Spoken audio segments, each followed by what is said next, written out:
D-Hop to Kansas City, I think is going to be a thing of beauty. He's one of my favorite guys in the league to watch. And I think what he gives them is he gives them somebody to take a little pressure off of Worthy. On top of that, they really have, and it's akin to the Buffalo move, where it unlocks the talents of everybody else, but more than anything, you have a real get-open guy. Like DeAndre Hopkins can still get open. And I think something that gets lost a little bit is like Patrick Mahomes. He is a make magic happen guy, right? We all know that. Sometimes the ball placement is not perfect. It's the act of getting the ball there that is perfect. That is art. DeAndre Hopkins has as good a catch radius and as good a hands as anybody in the NFL, and that doesn't change when you get old.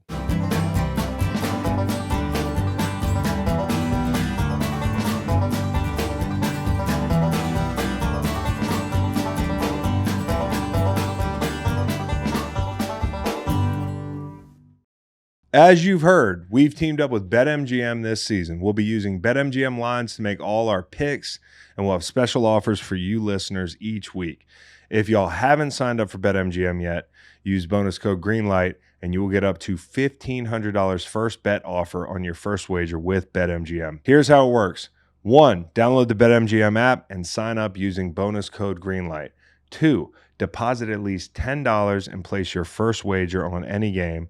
3, you will receive up to $1,500 in bonus bets if your bet loses. Just make sure you use bonus code GREENLIGHT when you sign up. Coming to you live from the Joe Namath room at Inside the NFL. You see my boy, Joe Namath, up there behind me. Want to do a pod today, not because I'm drunk. Nolan wanted me to tell you guys I'm fucked up, but I'm not fucked up. All right, so I'll tell you the backstory. Won't tell you if I won Football Guy of the Week, but on Inside the NFL we have this segment, Football Guy of the Week. It's supposed to be this, like this is okay. It's supposed to be a guy who encompasses what it's like to be a football player, like what it's about. You're not supposed to pick a first round pick. You're not supposed to pick usually you lean to UDFAs and shit like that, and you stay away from stars in the league and that sort of thing. So, naturally today Chad goes with Frank Ragnow, who's a first rounder and one of the best at his position in the league. Ryan goes with Danny Smith, the special teams coach for the Steelers, and tells just a fucking whale of a story about how Danny Smith gave him his start in the league. A little personal anecdote. Only went for 5 minutes.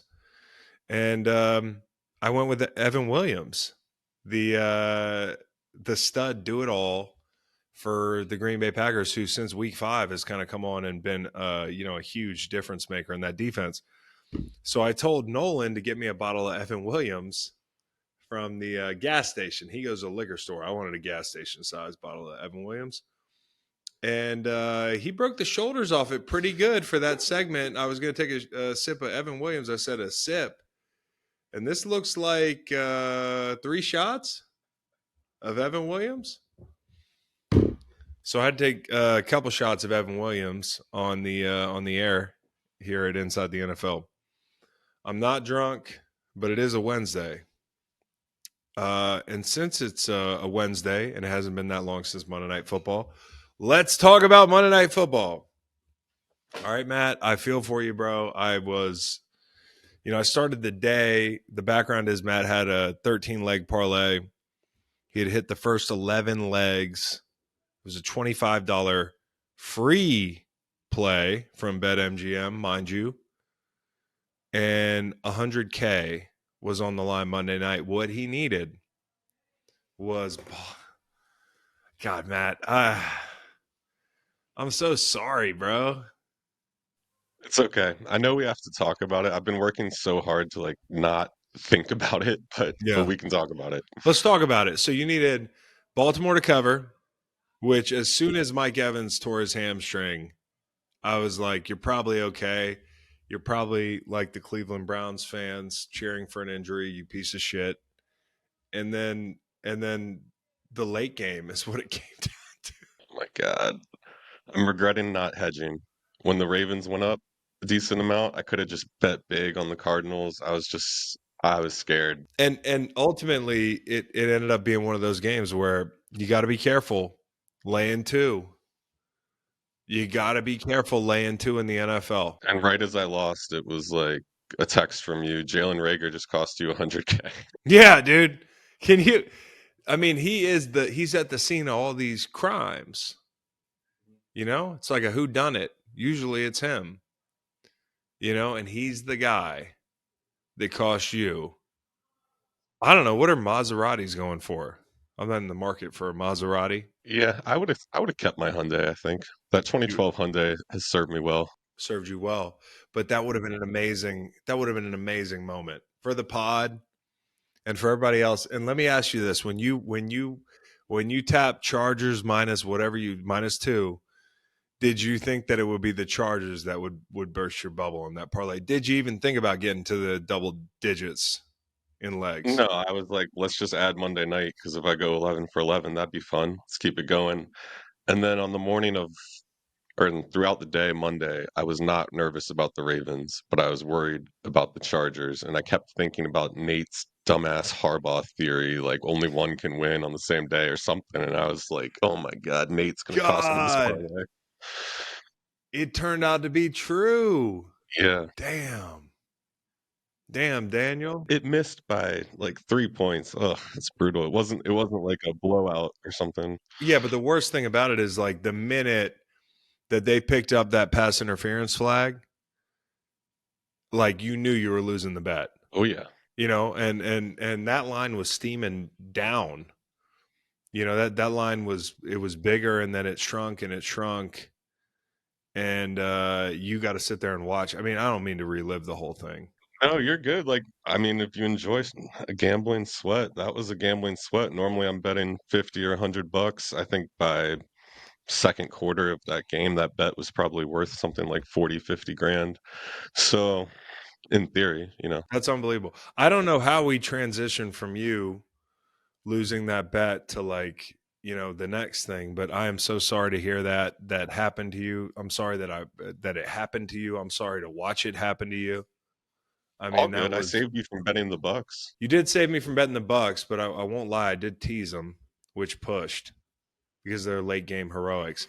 And I also think like when talking about the Bucks, it's a shame because they really did look like a team in control of that game until Mike Evans got hurt. And I think like their whole season kind of, I don't want to say it slipped away in one fell swoop, but like to lose Mike Evans for a month and then late in the game to lose Godwin.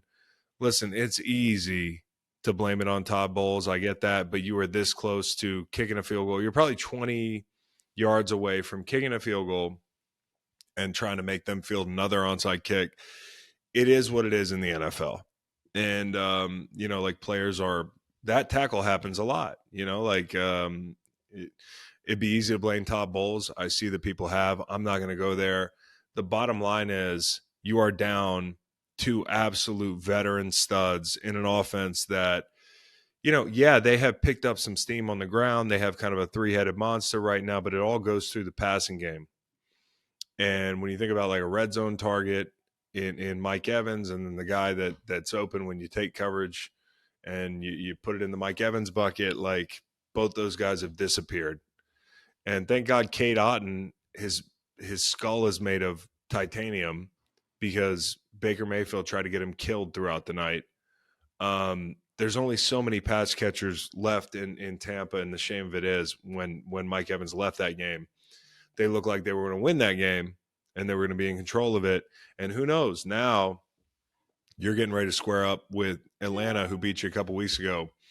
And this could be the game that the NFC South comes down to, and you're shorthanded with a week to get ready for this group.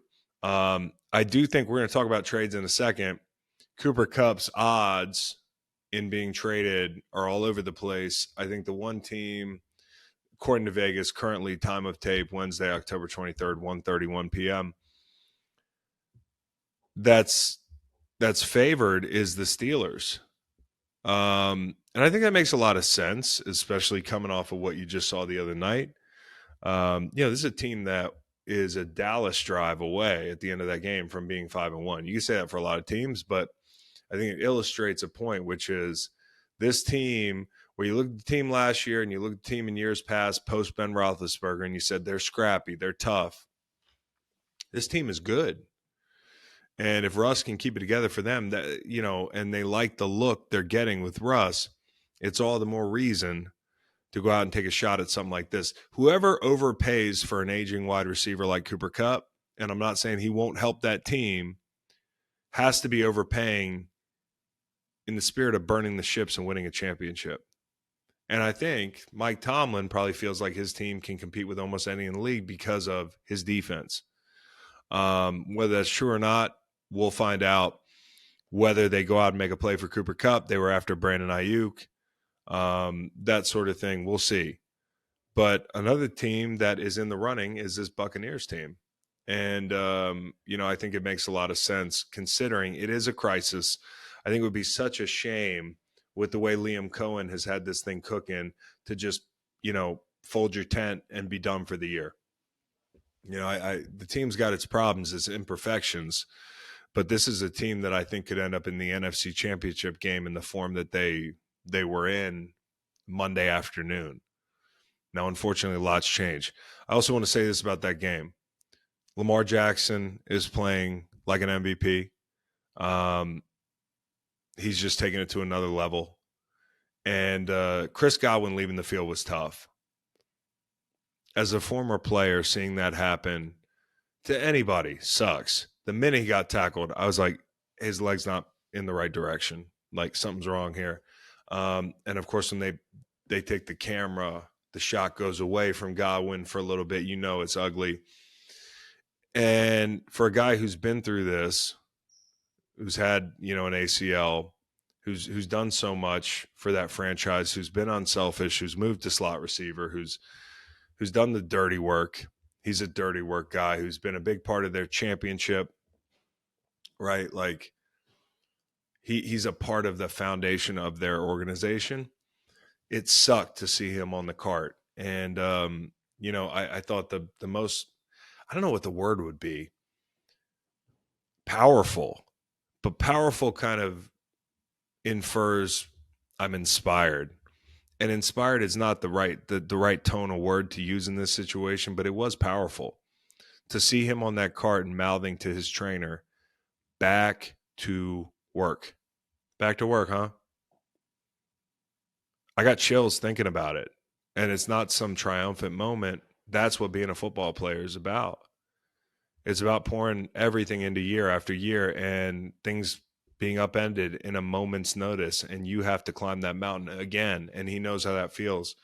He's out for the season, and a year-long process, probably plus, that's going to be arduous, begins. Because even when you're back healthy, you still feel this injury. You feel all the injuries, you know? And to see him get on the cart and ride off and say, back to work, you want to know what pro football is about? It's about that right there. I mean, I was blown away by that. The guy's resolve, his mindset.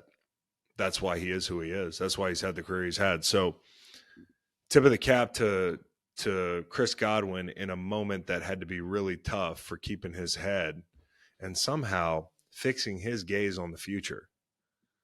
Like, that is mental toughness personified right there. And that's why he's a dog, and that's why his teammates love him. But they will miss him. And so what is the answer? You saw Baker Mayfield panicking with Mike Evans out.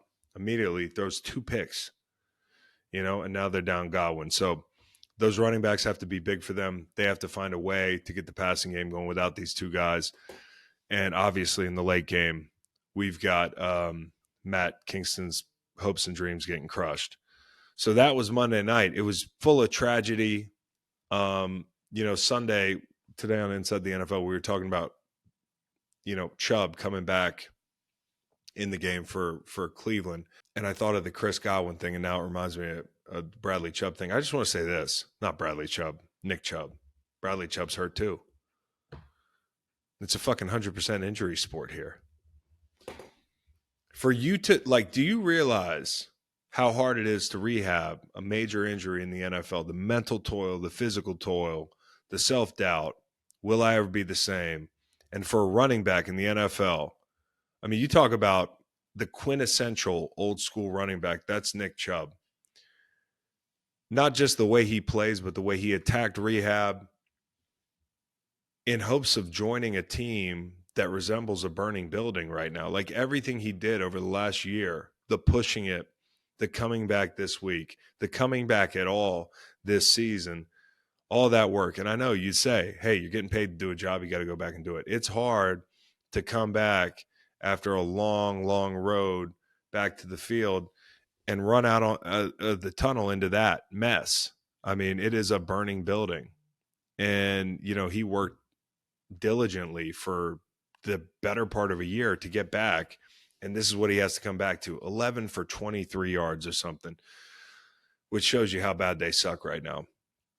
But to see him back out there was great for football fans, for Cleveland Browns fans. I think for football players, everybody respects the hell out of that guy. I got a text this week about Nick Chubb, a guy that owns a bar in Athens, I believe it was, or Atlanta. It was the night after, and he knew Nick a little bit, so he's let Nick in the bar before as a college student. Nick gets drafted. There's a line that's 400 yards long.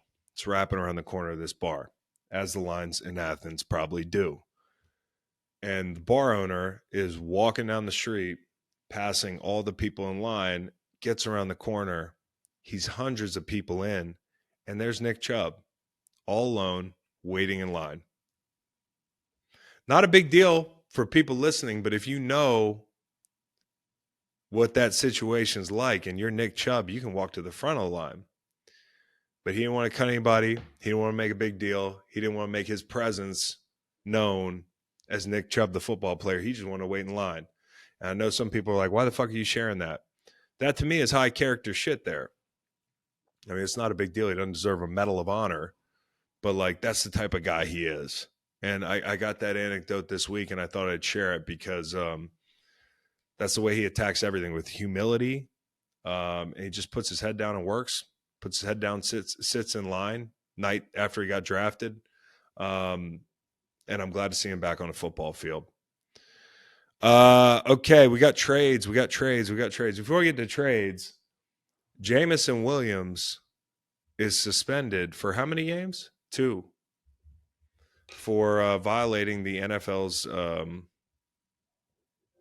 performance-enhancing policies. Skinny guys don't get popped for steroids. What the fuck is going on, dude? You are too skinny to need any supplements. Skinny guys don't need supplements. I'm on set with Chad Johnson. He runs on McDonald's. What does Jamison Williams need to put in that string bean body to be any faster or any more effective for the Detroit Lions? That's why I believe it was a mistake. I don't think anybody that skinny is like, yeah, let me take some shit. Like, what do you know what I mean? Does that check out to you guys? What do skinny people need fucking supplements for? Like a skinny receiver that runs a 4.3. What does he need a supplement for? All right, we'll get to the trades. All right. The big one today, DeAndre Hopkins, D-Hop to Kansas City. I think it's going to be a thing of beauty. He's one of my favorite guys in the league to watch. And I think what he gives them is he gives them somebody to take a little pressure off of Worthy. And Worthy gets a lot of attention, with his speed at the second level of defense. On top of that, they really have, and it's akin to the Buffalo move, where it unlocks the talents of everybody else, but more than anything, you have a real get-open guy. Like DeAndre Hopkins can still get open. And I think something that gets lost a little bit is like Patrick Mahomes. He is a make magic happen guy, right? We all know that. Sometimes the ball placement is not perfect. It's the act of getting the ball there that is perfect. That is art. The ball placement, especially this year, can be a little bit all over the place. DeAndre Hopkins has as good a catch radius and as good a hands as anybody in the NFL, and that doesn't change when you get old. It really doesn't change much. The route running, the explosiveness, that stuff, I imagine as you get older, kind of tapers off a little bit, but the guy can still catch a fucking football, you know, and he can still go up and get it, and he's still got the length and the range to do that. So while you're not going to get a top 5 wide receiver, we're not going to get D Hop of old. Look at what the Chiefs have done the last couple of years. 2022, they go out and get Tony, right? People laugh at the Tony thing in retrospect because of the penalty and some of the mishaps for him. And yet, was he the type of guy that got his shit together? Never. But he did for a couple plays a year, and a couple of those plays happened to be in the Super Bowl. And you think about like last year, bringing Hardman back in, making a move for Hardman. Hardman made some big plays for them down the stretch. Now this year, the third iteration of them trading for a wide receiver is DeAndre Hopkins. That seems to me, all due respect to the other guys, like by far the most exciting move they've made in the last 3 years in the trade market for wide receivers. And they have quietly taken a lot of stabs at wide receivers. Worthy, Rice in the last couple of years consecutively 1 and 2. Juju's come back in. They've really Hollywood. It has been a throw the kitchen sink at this thing quietly. They didn't go out and make a move for Mike Evans. They didn't go out in free agency a year ago and make a move for DeAndre Hopkins. But you know what they did? They got him for cheap. They got him for a 5th or conditional 4th, as I understand it. And if you look at the draft picks, the Chiefs used 5s on the last couple of years. These guys have not played a lot of football. They got Chamari Connor in the 4th, but generally for a 4 or a 5, and you talk about like really what we're trying to do is we're trying to cash in on a once in a lifetime thing, winning 3 championships in a row. If we do this, we can fucking walk off now. I don't need to play football anymore. That's how I would feel. Now they're going to be after 4 if they win 3. But to go 3-peat, you burn the ships. You burn the ships. You light those motherfuckers on fire. And, for people that don't know what that means, you run your boat up on the shore and you say, we're not leaving till we get the job done. It doesn't matter how we're getting back home. And for me, that's the kind of mode they're in, trying to win championship number 3.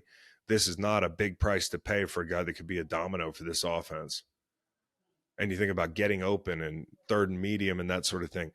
They were, from a protection standpoint, afraid to get in 3rd and long the other day. But I also think part of it is, do they really have guys that can get open in this offense outside of Travis Kelce? Guys that really separate and get open. It's a lot like the Buffalo thing. It's a little different, but a lot like it. Okay, Buffalo. They got Shakir inside. He can win. All right? Really like Shakir. They got Keon Coleman outside. 50-50 ball guy, freak of nature, guy you can throw the ball up to, and he's going to come down with it. Great body control, the whole thing. Big target, talented guy. Not a route runner. Not yet. Amari Cooper is one of the best route runners of our generation.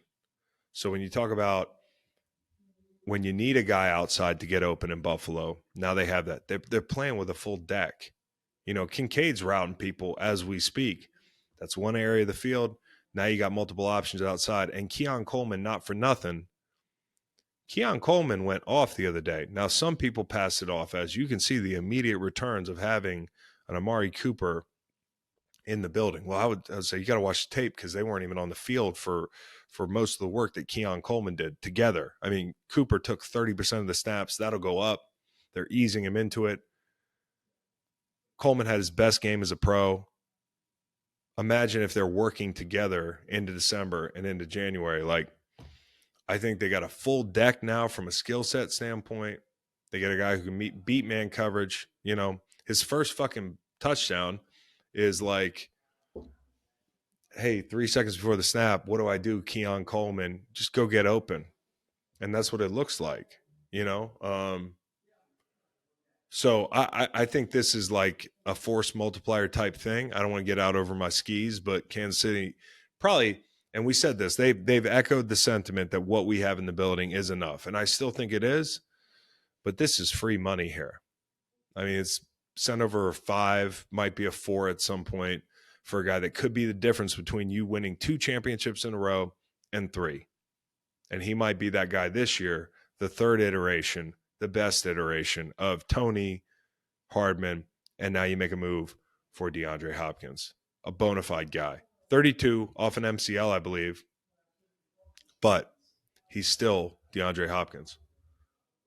And that's just, he's going to look so cool in that fucking uniform, as an aside. Okay. The other one is, and this one probably flew under the radar a little bit relative to what we're talking about here, but Ernest Jones. Ernest Jones headed to the Seahawks. I talked about this last week. I've been talking about it for a couple weeks. Seahawks linebackers, they have not been good. You know, if you're wondering what the problem is there in the run game, yeah, some things up front, but those two guys in the middle have not done a good job. And so would they send over a 4 and Baker to Tennessee for Ernest Jones, who, you know, a lot of people scratch their heads as to why he wasn't in LA anymore. Now he's going to help a Seattle defense that probably feels a lot better than they did a week ago. You know, the way they played this week, shutting down Atlanta. That's the type of game that can turn the tide and prove to your team that you should be buyers, you know? And conversely, Tennessee, giving Buffalo their best shot in the first half, finding themselves down or up 10-7 or whatever it was, low-scoring game. Second half, they just got fucking curb stomped. And I think you come out of that game and say, credit to Rand Carthen and company, and say, hey, we're not going to pretend anymore. It's a yard sale. You know, we don't have to pretend like this is a year where we're trying to win the whole thing. And I think DeAndre Hopkins and Ernest Jones are evidence of that. I think there are other players on that team who could come up missing soon. You know, there's going to be a lot of phone calls coming in and out of Tennessee. Now, for Calvin Ridley, he probably feels like Tom Hanks in Castaway when the big boat came by. And he was like, fuck, what about me? I'm here. You didn't see me? He's stuck. Search and rescue came through, scooped up DeAndre Hopkins, put him in the little basket, pulled him up into the helicopter. They were like, we'll be right back. But I don't know if anybody's coming for Calvin Ridley because of that damn contract and because Will Levis has single-handedly distressed that asset. Not single-handedly. It wasn't just him. Jacksonville did it last year too. And at some point, he's done it as well. I want to be fair to the organizations that have both kind of whiffed on him the last couple of years. But when you say, hey, here are some targets for Calvin Ridley, and you show me those targets on a highlight tape, I haven't seen a target in the true sense of the word yet. I mean, he's barely getting catchable balls in Tennessee. And so I'm praying for that man. Fuck, for the rescue helicopter to come so close and get your homeboy and then leave you there in Tennessee. That is a tough one. So we hit the Buffalo trade. And again, like I went back and looked at that thing. I can see Buffalo being a lot better now. I mean, this really helps them. They have a full deck of skill sets. We hit the Tennessee trade. Seattle's going to be better in the middle. They also got some guys up front now. Talked about Cooper Kupp. We've talked about Kansas City, how they're going to be better. Now let's hit a quick mailbag. I'm just going to run through a mailbag real quick and get the hell out of here. You know, I got shit to do. I got to go home. I got to go sweat out this Evan Williams. This is from Holden Canner. What do you think of the Matthew Stafford trade rumors? I'm not going to fall for the okie doke. What is the truth nowadays? Like, what is the truth? When we're looking to ML football and Dov Kleiman and any old blue check for the truth, I don't know if I believe that rumor. What'd the rumor say? They were in talks with Minnesota? Like, to actually, come on, bro. Minnesota's 5-1. The quarterback is not the problem. There really aren't a lot of problems on that team. And yeah, could you stand a reason that peak Matthew Stafford is better than what we've seen from Sam Darnold? Sure, absolutely. But is that the move you're making?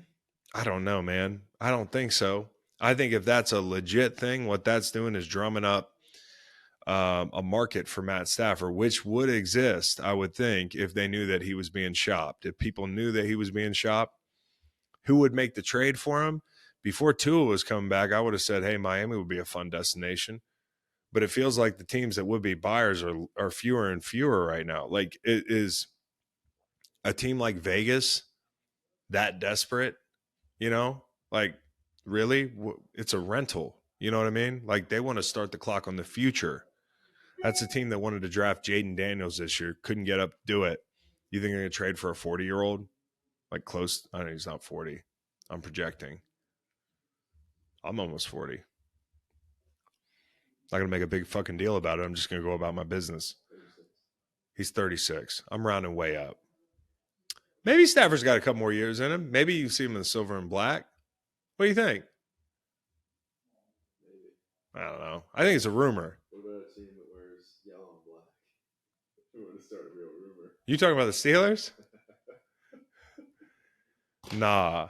All right. What's the next one would be if I could interview one player or coach on the pod here based on first 7 weeks of the season, who would it be and why? That's from Justin Sorenzia. Thanks for the question, Justin. Honestly, am I guaranteed honest answers? If that's the case, I want Kevin Stefanski. I want to know what the fuck has been going on there. I want to know where you were on this whole thing. I want to know how frustrated you were to run a totally different offense than yours, which is actually a very good one. That's why you're head coach in the NFL, for a guy with like 40 civil cases over his head. Can you imagine working your whole life to concoct like an offense that earns you a head coaching job in Cleveland? And a couple years ago, you have Cleveland in the playoffs. You beat Pittsburgh. You score 40 points. And you're like, yeah, we got this thing rolling. In a couple years, I see myself, coaching a pervert and changing my whole offense for him. And then having to cede play calling duties to Ken Dorsey middle of the year. What the fuck is that? What is going on in that building? Like, what is going on in that building that you have players standing tall for teammates like Deshaun Watson? How dysfunctional is your life right now, Kevin Stefanski? Welcome into the show now, Kevin Stefanski. Kev, my first question for you is, do you like coaching a pervert?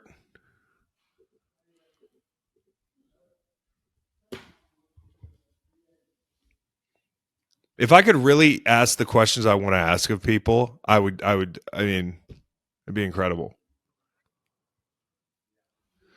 But Chris, you don't cheer people when they're down. Extenuating circumstances, friend. All right. Where does Juan Soto sign in the offseason? Do you think I've watched a minute of baseball since the Phillies got eliminated? And I only did that because of my kids. There's a lot of football on right now. Could give a fuck where Juan Soto signs in the offseason. No idea where he plays now. You think I'm serious? You think I'm joking? Watching the World Series? Who's still in it? He's on the Yankees, and they're playing the Dodgers. Oh, so that's what's happening. No more Subway Series? No more Subway Series. Dodgers won the NL. I mean, it's basically the biggest, most marquee matchup MLB could have. Mr. Ace McCoy, why are GMs suddenly willing to trade in season? What's changed over the last 5 years? Well, I want to amend your question, and I want you to ask me, why are GMs suddenly willing to trade so many wide receivers? And I think the answer in that scenario is, and I heard Bill talking about it today, is like, what good is a wide receiver to you if you can't get him the ball? And that's the case in a lot of these situations. And so, there's no player that you want to get off your books more than a guy that you brought in with the hopes that you go for 1,000 yards, but you can't even get him the fucking football, a la D-Hop or any number of these other guys. And Kupp, yeah, he could still rack up a lot of yards in L.A. He's also not played a lot over the last couple of years. Another reason why I think whoever it is making this deal, especially if it's for 2, you have to be sure you're a contender. This is like a rental type deal. This is like, let's get this guy while we can. Hopefully not for a 2. Did the Vikings break the streak of teams playing the Lions this week? Ooh, look out. I already bet the Rams. I think in my mind's eye, in the mind's eye of the guy who bet the Rams at 1 a.m. the other night, I think what it is for me is I'm imagining Sean McVay saying, Matthew, we've had a great history. I'm going to trade you next week to some other team. Let's go out and throw for 400 yards. Let's jack your price up. Same with you, Cooper. Even though I'm not sure he plays, I wouldn't play him if I was about to trade him.